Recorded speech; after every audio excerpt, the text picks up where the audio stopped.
Into the ballgame is Paul McKeskey, who's become kind of a cult hero in Milwaukee, Tommy. Fred Roberts hits McKeskey at the other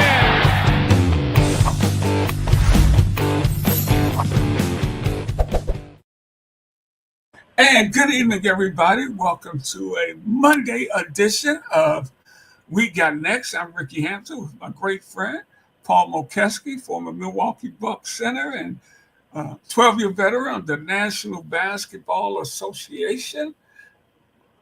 Player, coach, front office, you name it. The big fella's done it. Scout, whatever.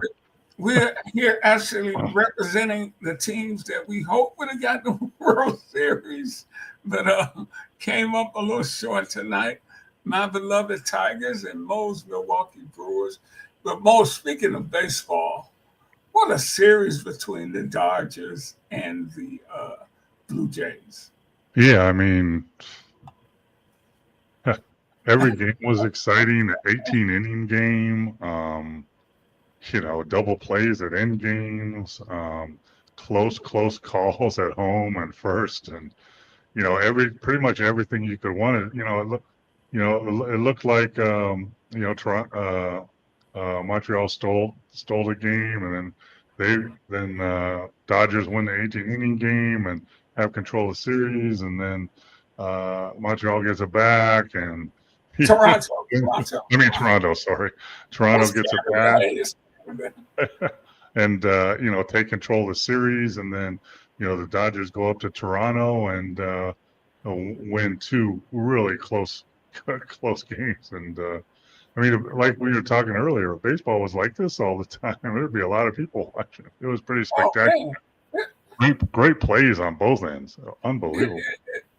It is. You sit on the edge of your seat. You hold on to every pitch that's being thrown, man. When these guys are up there in those take-off situations, of course, they can't replicate that over 162 games. And it is a great game. This series proved baseball is still a great game. Yeah. Well, and let's talk about the closest thing ever to Babe Ruth, Ohtani, from the Dodgers, who hits two home runs and strikes out 10 batters in the same game. I mean, oh my gosh. Unbelievable the talent he is. And then the starting pitcher in Game 6 comes in and relieves in Game 7 for the Dodgers. Yeah. I mean, it's you hear that, Tarek Skubal? Do you hear that, Tarek Skubal?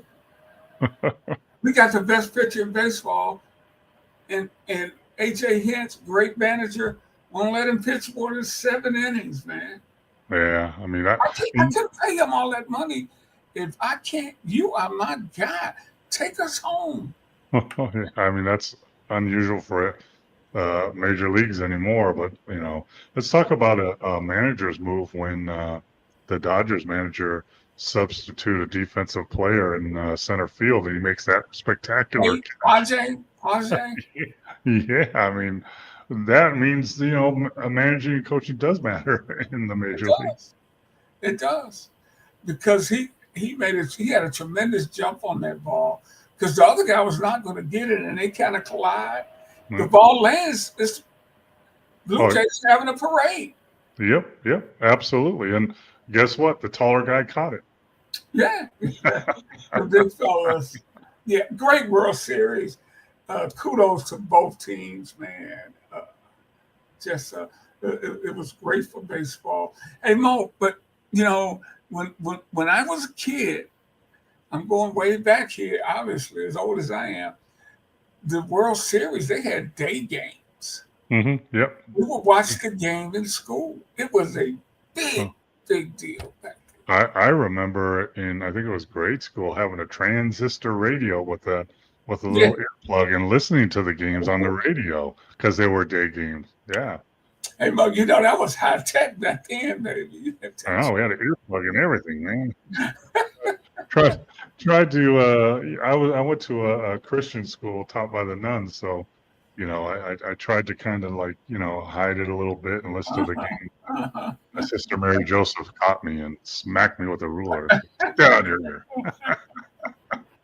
Oh my goodness, yeah.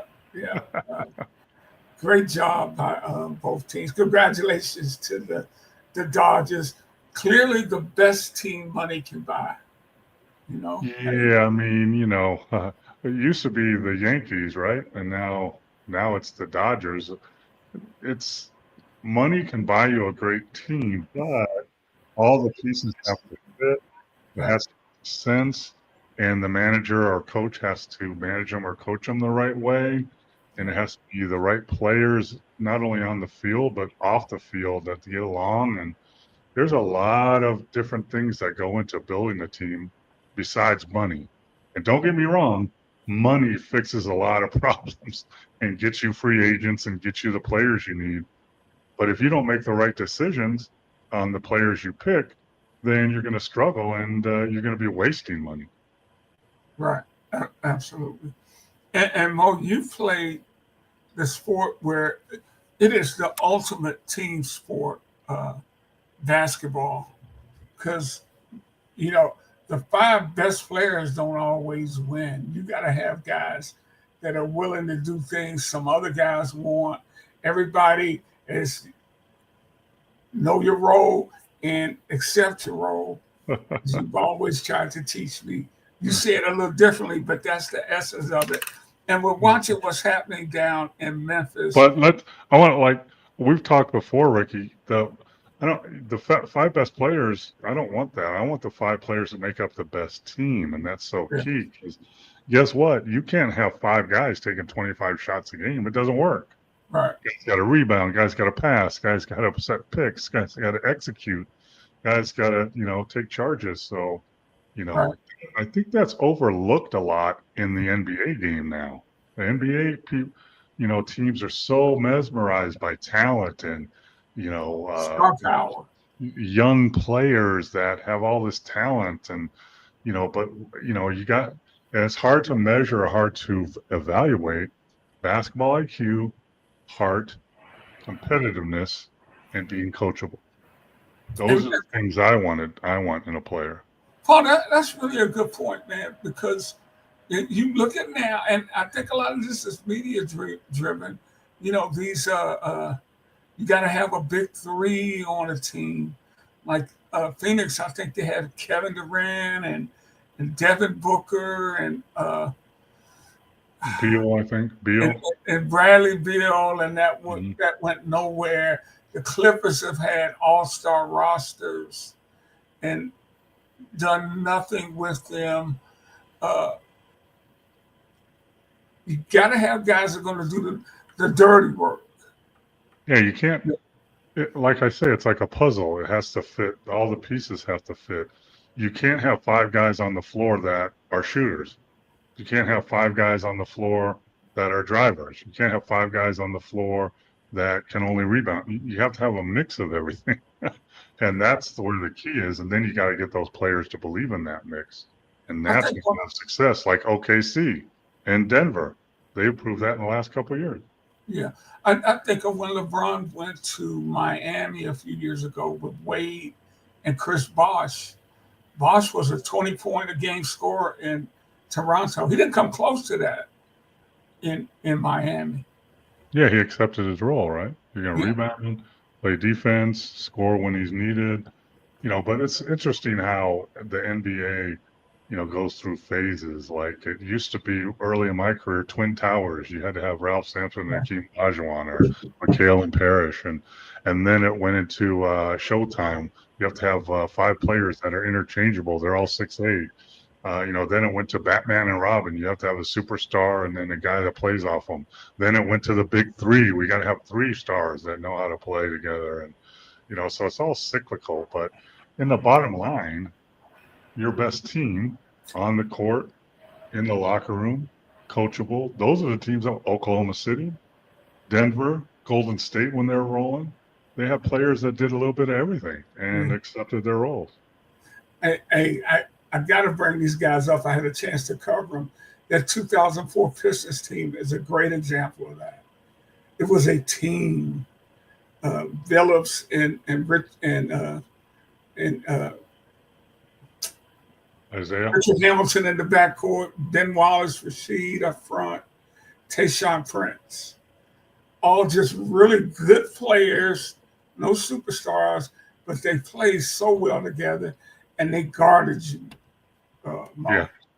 And they shared the ball, moved the ball, and they weren't so concerned with who scores the most or who shoots the most or who gets the most touches. Yeah, So let's just win the game. How about that? Let's just win the game. just like John Morant. Let's just win the game, man. Yeah, I want to get to this whole situation with John Morant. Now, I want to welcome my viewers. I see you out there. Please send us your questions and comments here. We got next with Paul Mokeski and Ricky Hansen.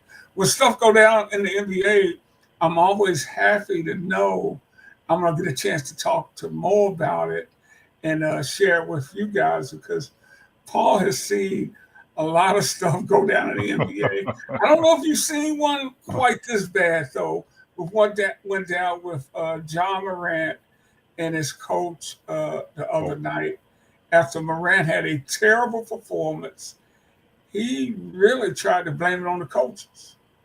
Yeah, I mean, I absolutely have seen things just as bad and worse. Believe me. I mean, I remember when I was in the D-League coach in Reno, and Sacramento was our affiliate, and Linda and I went down to see a Sacramento game. Keith Smart was the coach, and we watched the game and we waited for Keith after the game to go out to dinner, and we're standing by the locker room, and I hear some screaming going on, and then one of the assistants comes out and says, "Hey, Coach Mo, Keith's not going to be able to go tonight. You might as well just head home." And it was huge. Gosh darn it! It was one of the players that were screaming at the head coach, and you're not playing me right, and blah blah blah, and the whole team got involved, and that's just a disaster. So I've seen stuff like that. Remember when Dennis Rodman played for the San Antonio Spurs, and when he come out in the fourth quarter, if he didn't think he'd go back in, he took his shoes off and sat on the bench with his shoes off. Yeah. And so you put him in, you gotta put my shoes on. So, it's unfortunate, especially with John Morant, right? So a few years ago, John Morant was the face of the NBA. He was the guy that was going to be the face of the NBA before Ant-Man, before all these guys. And he was such a great story, right? He was unrecruited in high school. What a story of perseverance and keep fighting. He was unrecruited. Then an assistant coach from Murray State was at a scouting event and was hungry and went into the small gym to get a hot dog and saw John Morant play and then offered him a scholarship. No one was offering him a scholarship, and he went to Murray State. And then at Murray State, he really became an all-around player for 2 years. He averaged 13 and 6 his rookie year. Then he averaged 25 points, 6 rebounds, and 10 assists his sophomore year, and got drafted #1 by Memphis.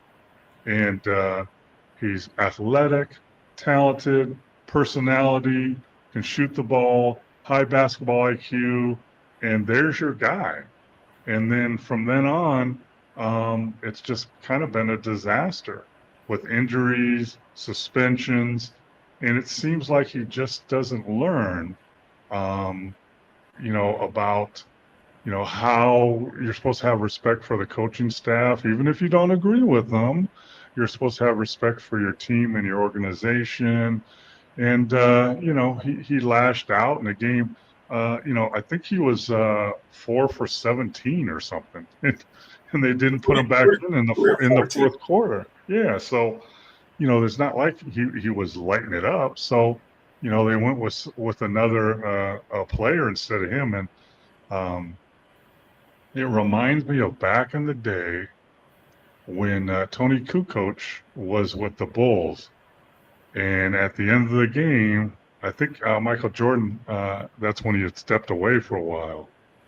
And it was at the end of a playoff game, and Scottie Pippen, who I think was MVP that year or close to it, and their best player, and Phil Jackson drew up a play for Tony Kukoc instead of Scottie Pippen.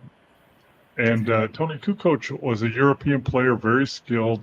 But that year, Tony had won about 2 or 3 games for the Bulls that year on last-second shots. He's 6'10", he can get a shot off. He's not afraid of the moment. But in the huddle, Scottie Pippen, because the play wasn't drawn for him, he was all pissed off and he refused to go in the game. There's video of his teammates like Bill Cartwright, have his arm around him on the bench going, Scotty, you got to go in. We need you. We need you. We got to win this game. It's a playoff game. And he didn't get in the game. And then the best thing ever that a coach can happen to a coach is they get the ball to Tony and he knocks down a three to win the game. So, it's a really shaky situation when, as a coach, you make that stand. Because if it doesn't work out, then the player that's not happy, like Scottie Pippen, or some of his friends on the team, can think in their mind and sometimes say, I should have been in the game. I should have took that shot. So it's really risky for a coach to do that. And, it's just not the right thing to do. But here's the other piece of this puzzle. The Memphis head coach that took over last year, I think, Thomas Lizallo, he's from Finland. He's a European coach. Much like Chris Finch, coach was very successful in Europe before he came to the G League and then the NBA. And Thomas played in Finland. He played for about 12 years overseas, and then he became a coach. He coached in Germany. He coached in FIBA Championship League. He coached in Paris for Eurobasket. He won the Euro Cup. He won the Champions League, and he won the French League. And he's a little over 40 years old, so he's relatively still young. But coaches over in Europe, they don't coddle their stars. They'll take them out of games. They'll yell at them just like they yell at everybody else. They'll hold them accountable. And I think that's what happened in this instant because, the game was over and they went in the locker room. I think an argument blew up in the locker room, and the coach and John Morant were going at it, and some disrespectful and some bad things were said. And, you just can't do that. And it's really sad to see a player of John Morant's talent. He's the franchise player for Memphis, man. Yeah, look, here's let's see. He averaged 27, 6 and 7, 26, 6 and 8, 25. He's one of the best players in the league, one of the most athletic players in the league. He's spectacular dunks, and he's pretty much throwing away that opportunity that's not going to come around very much. And it's not the first time he's done this. He was suspended in 2023 for having a gun in a club in Denver on the road. And then he got suspended for 8 games. And then after he was unsuspended and came back, he was on Instagram again with a gun in a car with a guy. And then he got suspended, I think, for 25 games. 25 games, yeah. Yeah, so so it's not like the first thing. And he was also suspended, or he wasn't suspended, but he was in trouble for punching a 17-year-old kid at his house during a pickup game. Come on, man. You have so much talent. You have so much. You could be so much, and you're letting it slip away on these silly things like, being a macho and having a gun, or not accepting that 17-year-old's talking trash to you, and just dunk on them and show them. But here's the problem. Memphis owes him $125 million over the next 3 years. Right. 30 million, 42 and 44. So what do you do? And I'm hearing rumors that he could be on the trading blocks, but if I'm another team, do I really want to take that chance? No. You know who doesn't take that chance? Oh.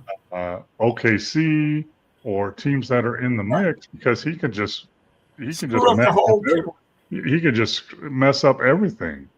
So it's going to be interesting to see what happens. But combination of John Morant, who doesn't like discipline or whatever, and feels disrespected, and a European type coach that doesn't really care. Over in Europe, they get on their stars and everything that, they yell at them and take them out of games, and they're going to play the best players they think can win the game. Well, And no, let me play. I want to play what he said. Hold on here.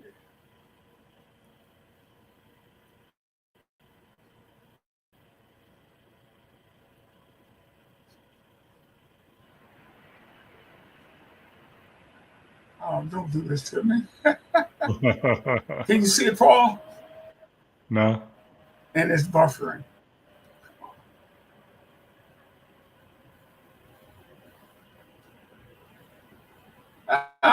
Of all the times to buffer, the thing is buffering on me. But he was saying that he took a question from the coaching staff about the game. He said, "Go ask the coaching staff."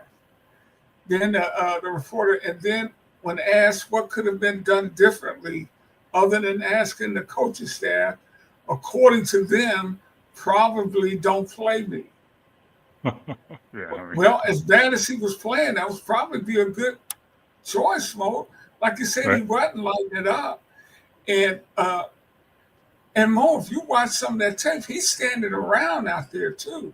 I talked with our good friend uh, Ray Scott, the former coach of the Pistons, a Detroit Pistons, longtime NBA player, old school player, and he was so disappointed uh, by that to the point where he was embarrassed for this guy. It was so bad. And I heard Blake Griffin call him out for he's just standing around out there. He said, this cannot go on. Yeah, there's something going on there because you look at his past years, he's been consistent guy all the time. And now look at his stats for the start of this game. In the first game, he was 13 for 20. In the second game, he was 4 for 16. Then he was 5 for 14. Then he was 8 for 23. Then he had a great game, 10 for 19. And then against the Lakers, he was 3 for 14. So he's like going like this. And he's not that type of player that usually does that. He's not like just a pop and shoot guy that, can get hot. He's a guy that has the ball in his hands, gets to the basket, gets to the free throw line. He's like SGA in OKC. And so there's, to me, if I'm on that staff or the ownership, I'm having a conversation with him and seeing, is there something else here that we're not catching? Because you've been erratic already in this young season, and we want to catch it and fix whatever it is. We can fix it before it goes too long. Well, can you win big with? Well, I'm saying this, and I'm thinking about what Isaiah Thomas did in Detroit. I was kind of going to say, can you win with a small guy? Well, yeah, you can, because now I'm thinking about Steph Curry. Yeah. So, so yeah, you can win with a guard being your best guy. Sure. But he's a different kind of guy. Because as Coach was saying to me today, as long as he gets his 30, he doesn't care if he said, it seems to me he wants to score his 30 points. And if they win, well, that's great. But if they don't, yeah, I got my 30 points though. Yeah, see, that's the problem. I mean, Isaiah Thomas, all he wanted to do is win. Right. I want to win. If I get 30, great. If I get 12, I want to win. Those are the best players. Those are the guys that have champion. I want to win before I want to get my points. But I've played in the league for 12 years. I coached in it for 8. And there's guys out there that just want to get theirs. Because if they get theirs, then they get their bag, and then they make money, and then they got their brand, and they're all concerned about that. And instead of being the best player and winning, Magic Johnson was the head coach in the NBA for about a month, and then he quit with the Lakers. And one of the things he said, amongst some of the other things, was, you know what, players today, they don't understand, that they chase the money. And that's wrong. Don't chase the game, get great, win championships, and the money will chase you. It'll find you. You can't do it the other way around. It doesn't work. And unfortunately, a lot of players in the NBA with the big money, I mean, there's huge money. There's life-changing money. They think we just got to go get the money. And that distracts them from being the best player and the best teammate they can be. Well, I don't think we've talked about it much on our new home here with Sports Fluent. How you talked about how you've been critical of NBA franchises and what they value in terms of talent, uh, uh, evaluation of talent, and winning players. Like some teams just love to have all these draft picks, and some teams want a guy that's going to score 30 points, but not going to do anything else. But yeah, or has a big arm span. And here's a word that kills you: potential. He has the potential. The potential doesn't mean anything if you don't have the dedication, the heart, the basketball IQ. Potential means nothing. I mean, you know, I think basketball IQ, competitive desire, willing to be coachable is overlooked in a lot of teams in the NBA. And those are the teams that usually are struggling. You know, look at the teams at the bottom of the pile. They're there every year. I mean, there's a reason for that. I mean, you know, look at Austin Reeves, undrafted. He's undrafted, and now he's scoring 35 points a game. I mean, you know, and is he good? Yeah, he can handle it. He can shoot it. He's got a nice floater. I think he had 10 assists the other night. Yeah, but is he the best player? No, he's the best player because of his heart and his basketball IQ and his toughness and his willingness to win. It means a lot. All right, Steve's checking in. No football hats yet.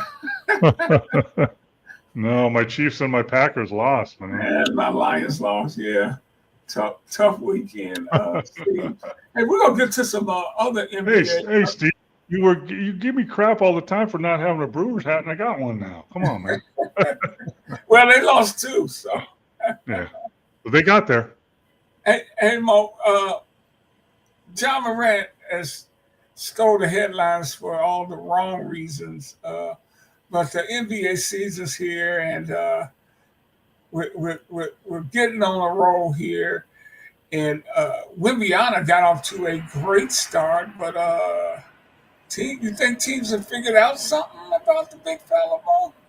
Yeah, I think they were experimenting, and I think he had 8 points last night against Phoenix, or the other night, whatever it was. Yep, last night lost to Phoenix, 118, 110, I believe. So the strategy that they used, and I think another team used, is they put a 6'4" guy on him that could body him out, and then they trapped him with a big guy coming in to trap him. So they had a 6'10" guy coming to trap him, and he had a problem with that. So I think, you know, NBA teams and coaches are not stupid. They're going to figure out different ways, and now, you know, it looks like that might be one of the things he's going to see for a long time for the rest of the season until he can figure it out and become a better passer. What I tell guys that are superstars, you know, you catch the ball in the post and they're coming with a double, kick it out fast, because then they got to rotate and then post up again or do whatever, and you get it back. They'll come back to you. Yeah, but if you hold 130, 118, Mo. 130, 118. Yeah, so if you hold it too long, then you got a problem. And then you got guys, you know, cutting in zones and stealing the ball and stealing your passes. So, you know, I think hopefully their coaches, I'm sure they will tell them to do that. But I think that's one of the strategies they're using. We talked the other day, how do you guard Wemby? I don't know. Well, this is one of the strategies you can use. You got to be really good, really disciplined. You got to have a undersized guy at 6'4", 6'5" that's willing to body him out. And then you got to be able to come down with a big player, and then you got to rotate out of that. And, you know, it's not as easy as it sounds. He had 9 points on 5 of 14 shooting in 28 minutes, 9 assists, 9 rebounds, 4 block shots. Yeah. So he and I think you talked about he's got to be patient too, right? Get the ball back out, refocus, kick it out. I think he got frustrated. I think he got shook a little bit. And you could tell when he was playing Dallas that first game, I think he had 40 points or whatever he had. I don't know what he had. And he only took three-point shots. And when you look at Phoenix, I think he took 7 or 8 threes. And that's settling for a shot. Yeah, he took 5 last night. 1 of 5. And that's part of them doubling them, and it's more difficult. So, like you said, Rick, you got to have a little patience, get the ball back, and then attack the defense. But you know what, Mo? I get the feeling he's going to work to figure that out, man. Oh yeah, yeah. It's not like he's new to that. I mean, he's faced everything, playing over in Europe and stuff. So, he'll figure it out, and that coaching staff will figure it out. Also, not having who's the player that's out? The point guard, Fox. right? Not having Fox in there hurts them. Yeah, and the thing that scares me is the rookie point guard they drafted, who's been playing really well, got hurt last night. Hurt his calf, so that's a concern right there. Yeah. Hey, when I look at the standings, man, over in the East, Philly has gotten off to a strong start. DJ Edgecombe, the rookie, has played well. Chicago Bulls have got off to a strong start. They're 5-1. Milwaukee 4-2. Pistons 4-2. They're the top four in the East. But I'm a little surprised at Philly. I was worried. I mean, I didn't know what to expect because I never know what we're going to get from Embiid. Yeah, he's hurt and he's playing limited minutes. But one thing about Philly now, it used to be the Maxey and Embiid show, right? They would score 30 each and see what happens. I think they have 7 or 8 players averaging double figures now. And they picked up Grimes, who's averaging 18. Oubre is averaging 19. And the rookie Edgecombe is averaging 20 and is in the running for Rookie of the Year. He's playing better than Cooper Flag right now. So, it's going to be interesting if they can carry that on, and if Embiid can get more healthy. Yeah. Did you get to see Edgecombe out when he came out to Vegas? Yeah, I saw him in the summer league, and he looked like one of the most NBA-ready players that were out here as rookies, for sure. Yeah. No, he had a good summer league. Philly knew what they were getting, for sure. I think he's overachieving right now, and when the league gets used to him and scouts him and adjusts, he's gonna have a little more trouble. But yeah, he's the real deal. And what will they do when they make that adjustment, Mo? I mean, because what I'm asking now about guys like you that used to scout, so you need to see him how many times before you get a good this is what he likes. This is what we want to take away.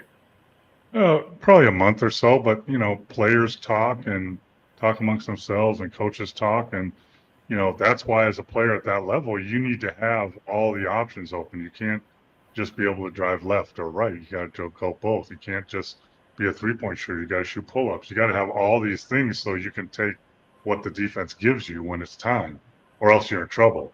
If you can only go left, teams are going to push you right for the rest of the year, Yeah. which won't last very long either. It's so funny when I look at the standings. Indiana was in the finals last year. They're 1-5. Boston's 3-4. They're all the way at the bottom. Brooklyn hasn't won a game yet. Orlando is 3-4. That's the surprise, because Indiana and Boston, we knew that, right? Their best players are hurt. But Orlando, who's my dark horse in the East, are struggling at 3-4, and that surprises me a little bit. I know they're getting Wagner back, so hopefully he'll fit in a little better. But that's the surprise. Boston and Indiana, that's not surprising. They're at the bottom. Yeah. Yeah, and when I look west, guess who's on top? OKC. Yeah. 7-0. San Antonio 5-1. Lakers 5-2, and they hadn't played with LeBron yet. And Mo, you said 8 really helped them coming over there. What's that? Oh yeah. Well, I mean, he struggled a little bit. He used to be a good guaranteed double guy, 20 points and 12 boards or whatever. He's struggling a little bit, but Reeves and those guys are getting used to him and throwing lobs to him, and he's getting used to playing with them. Luka's also only played in half the games, I think, so he's been hurt too, and also LeBron. So what you're seeing now is kind of a makeshift team that's actually playing really good together. Is even telling people are talking about, well, are the Lakers better without LeBron? Well, the answer to that is no, they're not. But you're going to have to figure a way to blend him in, after Christmas or whenever he comes back, to blend in. Same with Luka though, because Austin Reeves has run the show. He's 35 points, 50, whatever, but when Luka comes back, he's not going to handle the ball like that. So, Austin's going to have to be able, the coaching staff's going to have to be able to play Luka and Austin at the same time and get that figured out. And then when LeBron comes back, it's even going to be a bigger fix. And Woodage says Bulls are going to surprise people. I'm surprised they're 5-1 right now. Woodage, I've seen them play though. Good team, good looking team. Yeah, I mean they have Giddey, who was in OKC, really talented young player, and got in some trouble off the court with some stuff, and OKC let him go, and he's averaging 22, 9, and 8 and 9, I think. Vukovic, who is one of the better centers in the league that nobody knows about, he could really turn. Paul, he really is. He's really good. He scores, he rebounds. He's averaging 19 points and 12 boards. Yeah, and he can hit that top. He can hit that three from the top of the key. It's almost like a free throw for him. Yeah, and then Basilic, who was playing in the G League here in Vegas, I saw him play. He's a really young, similar to Giddey type, but he's a little bigger. He's like 6'10", but plays the wing, and he's averaging 16 and 4. So not only are they 5-1, but they're really young. And I think Woodage, at the end of the day, I think that's going to hurt them later on in the season and in the playoffs. But they got a good foundation to build on now. Now, I mean, that's a point guard, a center, and a wing to build on. What was your concern about them later on in the season? They're young. They're very young. Oh, okay. I mean, those guys are, Giddey and Buzla, they're 21, 22, 23. They're really young. It's a young team. Yeah. Steve says the Bucks don't have a point guard, but they got Giannis. Yeah, I mean, the one thing, Giannis is improving, and we've talked about him before. He's averaging 34 points, 13 rebounds, which is nothing to him. But the one thing I like about what's happening, he's averaging 7 assists a game. That puts the top 10 in the NBA, I think. And, that helps out a lot. The problem is, I think, what's the center they got from Indiana? Mouse Turner. Yeah, he's only averaging like 9 points and 6 rebounds, and that's not what they need from him. They need for him to be an impactful player. So I think when he fits in better, they're gonna be fine in the regular season. But I their guard situation is not great, especially the point guard situation. Turner, he's been in the league 10 years. He played all that time in Indy, and Indy thought they were going to be able to get him for a hometown discount, and he was like, yeah, I think he's making $25 million a year or something like that. But yeah. But now, if you're looking at the way he's playing now, he's overpaid, right? He's averaging 9 and 6. Absolutely. I averaged that in Detroit. Those will depend on the second year in the league. August development with age. Turner is a good shot blocker. Yep. Talking about Miles Turner, good shot. Yeah. He can knock down a 3-pointer too, and it's still young. I mean, he's still fitting in. They've only played like 6 games or whatever, 7 games. Yeah. So it's a learning process and it's a lot more difficult when you're learning how to play next to somebody like Giannis. I mean, he's so bald, and you got to learn how to play with those type of players. It takes time. So, Mo, that's a good question. When you make these moves and you run a team out there, how much time do you give these guys to, to where you know what you really got? That depends. I mean, I think well, a lot of people say the season doesn't start till after Christmas, so that's 2 months from now. But you see it every day, so you got to see the growth every day of getting better at things. Could be a little thing here, little thing there, better defensively, ball movements better. We're executing our plays better. You see it as, you're during the season, you're playing all these games, so you see if you're going in the right direction. You're going this way, things are good. If you're going like this, now we got a problem. We might have some personnel decisions to make. Yeah. Rockets. Steve has concern about the Rockets. Said they're struggling. Well, 3-2. Yeah, but we knew with Van Felt being injured, they're point guard. Van Fleet, yeah. Yeah, Oh, that was a big loss for them. Yeah. Yeah, and I watched them play the other day, and they have Shepard, the kid Shepard that plays the point, but he shoots all the time. So I don't know if that's necessarily a good thing. They played around with a lineup where a biggest lineup ever. They have Steven Adams, Sengun, and KD in the front line, all 6'11" or taller. And I don't know if they can play all three of those guys at the same time. They might have to adjust that a little bit. Woodade says, poor Zion. I think that's a poor choice of words because there's nothing poor about Zion's bankroll. But I know what you mean, Woodade. I'm just joking with you. Poor Zion. He gets in shape and the Pels can't win a game. Yeah. A roster, Mo. It's about time for them to move on, right? From Zion and see what you can get. See if you can get two nice veteran players and some draft picks and just move on. I mean, clearly it's not working. Yeah, terrible. I mean, you got Zion. Then you got Zion. And then you have Zion. I'm looking at other guys on here. You got Zion, Sadiq Bey, Roll Guy, Hunter Dickinson. I mean, what is? And that's my man, Joe Dumars down there. Come on, Joe B. They got Jordan Poole. Yeah, cancer right there, right? And Jordan is another one. Man, as long as I get mine, brother. Yeah, I went from Golden State to Washington to New Orleans. As long as I get mine. So New Orleans they just have very little to, that almost looks like a G League roster or something, Mo. So let's bite the bullet. Let's see what we can get for Zion. I don't even know what his numbers are now.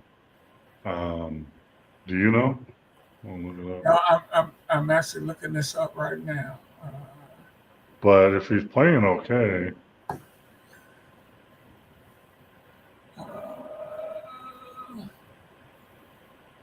no, it doesn't say.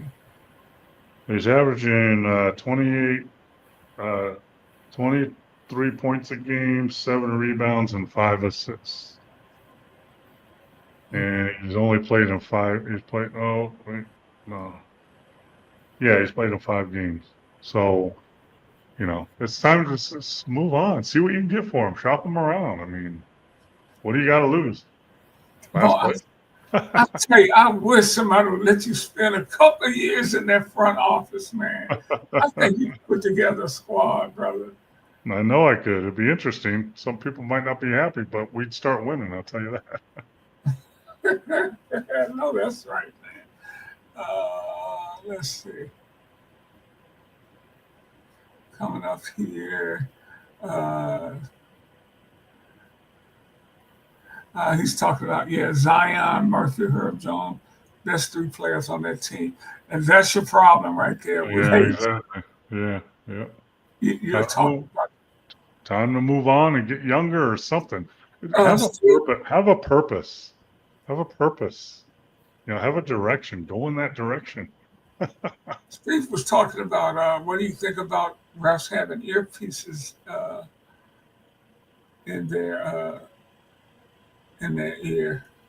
Yeah, I don't know the specifics on that and what detail is, but in summer league, Ricky, you've been here. In summer league, they all wear earpieces, and the older refs and stuff talk to them during the game about positioning and signals and stuff like that. So I don't know why they're going to have earpieces. I don't know because I think it's because they'll get replay results faster from the league office of saying if that was goaltending or not or whatever that is. And if that's the case, I'm all for it. But if they're in their ear talking to them the whole time and they can't concentrate on reffing the game and get a feel for the game, which is all about reffing, then I don't think it'll be a good thing. But what I understand is it's only to speed up like the replays and decisions that are made to make them quicker, which I like that. Mo, are you in the belief that the NBA officiating has gone downhill?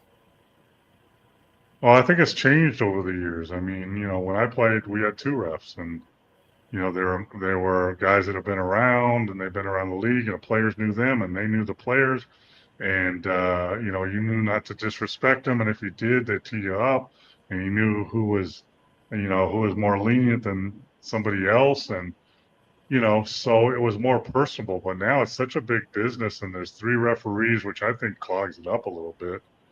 Because you know what, as a coach, drove me crazy. After a bad call, I'm standing up on my bench, and the referee that's standing next to me is never the ref that made the call. They always rotate out that way. So I'm like, man, that wasn't a block. And the referee looks at me and says, that's not my call. That's that person's call. Well, I can't talk to him. He's way over there. But I think they went away from years ago. They were really not talking to players and just doing their job and being kind of like robots. That didn't work. And now I think they've gone the other way, where it seems to me that players talk to referees after every call. And not only one ref, every referee is talking to a player after every call. That's too much. Yeah, let me see here. Mo, are you trying to tell me you didn't get calls, man? What? That's what you're telling me, right? You know where I'm going with this, right? Let me find this thing. What? That's a charge, Mo. Oh, you can't see it. Yeah, Oh my goodness. I didn't get the call. That's okay. You can't see it? No. Oh crap. Was that against Dr. J? Is that one? That's against Doc. Yeah, That's against Doc. Yeah, I'm not getting that call. I don't expect that call. Okay, that's the way it goes. Remember when the Joey Crawford, Tim Duncan fiasco? Yeah, he kicks him out of the game for clapping on the. Yeah, I mean, there's like Tim Donahue said, there's referees that had problems with players and certain players and vice versa, where they're human beings. And I just like Joey Crawford's a really good referee, but he had his own way of doing it. He was really on top of calls and didn't take any crap. But it seemed like how some people have resting bee face. They say I have a resting. Well, he had a resting mad face. It's like it looked like he was always mad. I was like, Joey, we haven't started the game yet. Why are you mad already? So I'm not mad, Mo. That's just my face. But back then, referees and players, some guys that didn't get along, it would boil over, and that's not a good thing. It's just not a good thing. And as much as you say, can't take it personal and all this stuff, but guess what? We're human beings. We're not robots. So certain referees are influenced by the crowd. Certain referees are influenced by coaches that they respect and let them yell at them too much. Or certain referees didn't like younger players or younger coaches. That's just human nature, and you just had to work around it and do the best you could. Hey, Mo, I want to go back to Ja and Coach Israel. You think because he is a foreign coach, that's working against him? Yeah, we talked about it. I told you, like, You know, in Europe, coaches are the boss still in Europe, not the players. And coaches over in Europe, they yell at their players, they hold them accountable more than even the superstars they hold accountable, and they don't back off. I mean, there's some coaches overseas that are just brutal. They'll scream at their players as they get out of the game and walk down the bench. And, you know, if you're not ready for that, you know, it's going to be a problem. And Well, with this coach, he coached in Europe for like 10 years, won championships. And the only NBA experience he had was last year. He was associate head coach in Memphis.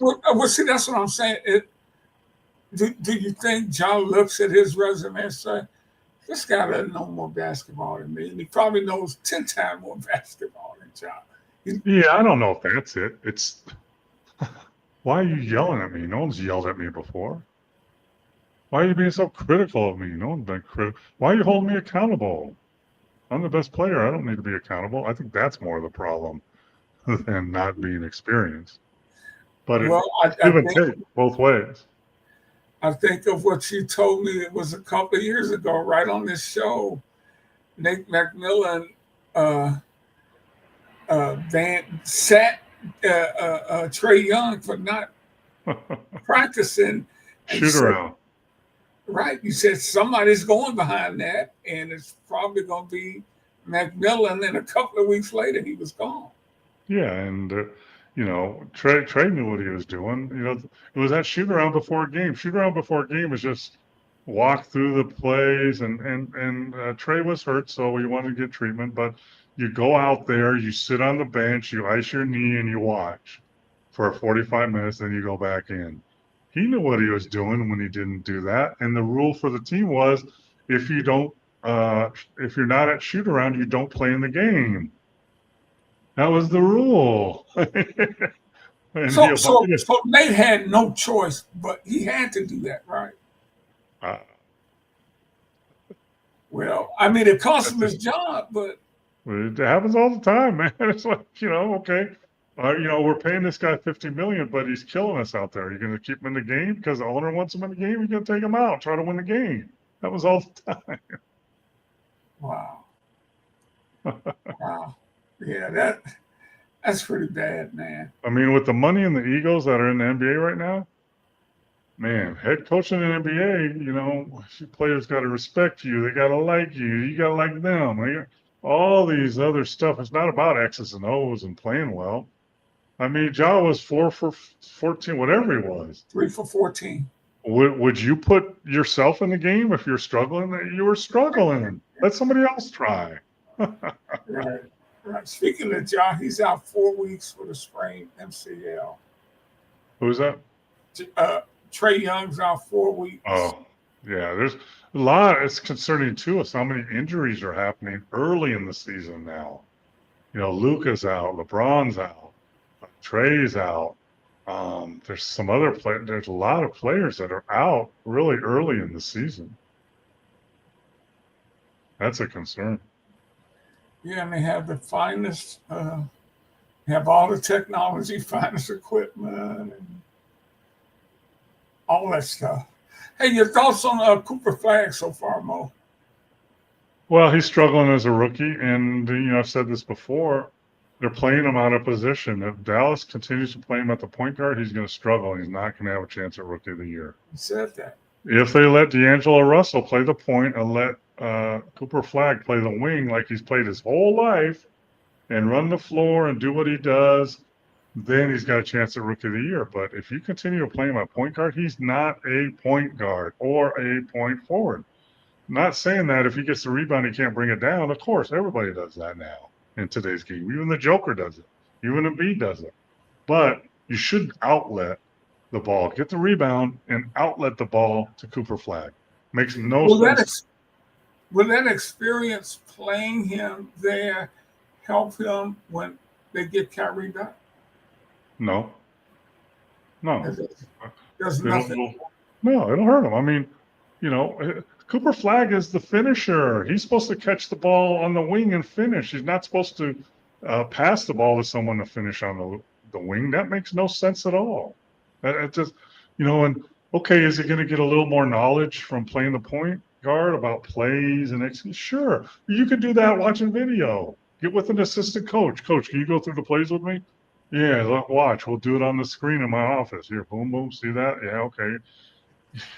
Yeah, nothing out of that. To me, it's no value except maybe hurting his confidence. Okay. I mean, a baseball guy, you bring a pitcher up from the minor leagues and, he's got a really good curveball, but not a very good fastball. So, let's put him in the game and have him throw fastballs. Makes no No, sense. That's just stupid. What are you doing that for? I got you. Let him be what Hey, he is. let's a couple more minutes left. I guess we should mention the defending champions, OKC, off to a 7-0 start, Paul. Yeah, they're a well-oiled machine. Everybody knows and accepts their roles. They have superstars, and they're playing without Jalen, right? Right. So he's their second best player, and Jay Will, and he's still not playing. He's got a broken hand or something, and they're rolling because everybody's clicking and next person up, right? That's the way they're built. And when he comes back, it's going to take a little adjustment time because guys that are playing a lot won't play as much when he comes back and getting shots up. So you got to really massage that. But that team is built of guys with that. The guys don't seem like have a lot of egos, and they're willing to do whatever it takes to win. Ego whatsoever, man. He And just goes up and plays. Shea Alexander is the key. I mean, he's MVP, and he doesn't care. He just wants to win. And he tells everybody, I just want to win. If you're going to score 30 tonight and we win, that's great. I don't have to score. So that's part of a great team. And, their roster, their makeup, their age, they have the potential to go on a little run here. However, if I was a betting man, I would take the field against OKC to win the championship this year.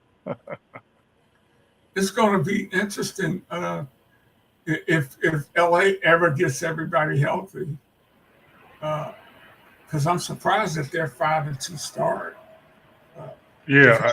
But at the same time, you're going to have to blend in a impactful player like LeBron after you've been playing this way for 2 months.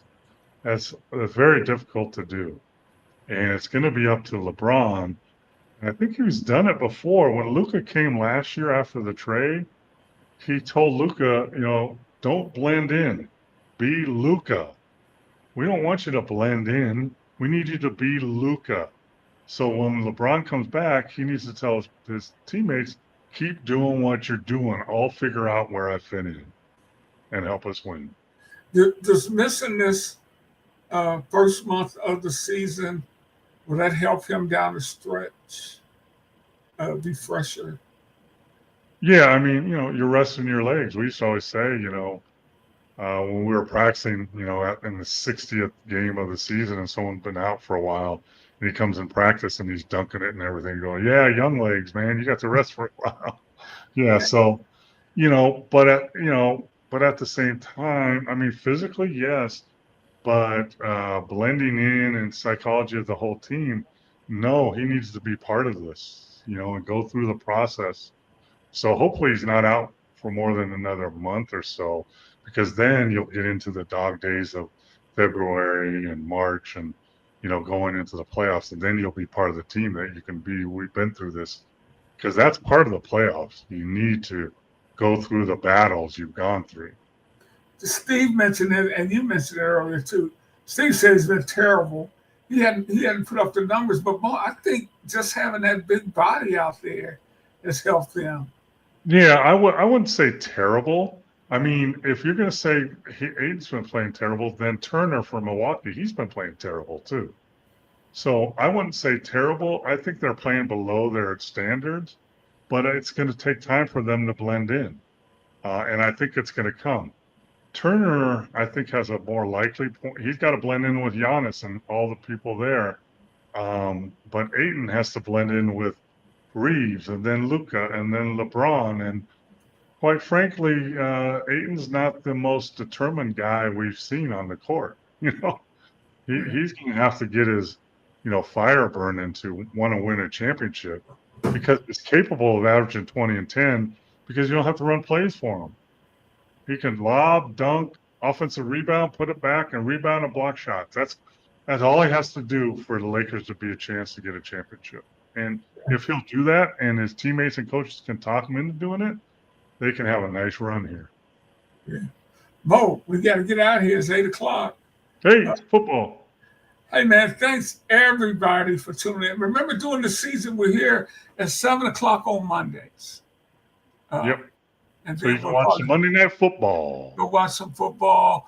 I'm going to watch some football in my Pistons tonight against we got the Grizzlies tonight, so let them boys out. Hey, thank you guys so much for Paul McKeskey. Mo, love doing this show with you. Yep. All our friends out there, see you next week. Take care, everybody.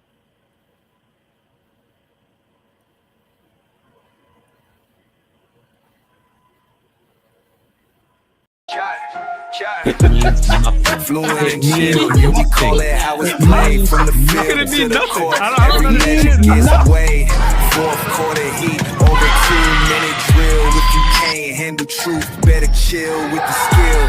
LeBron or MJ.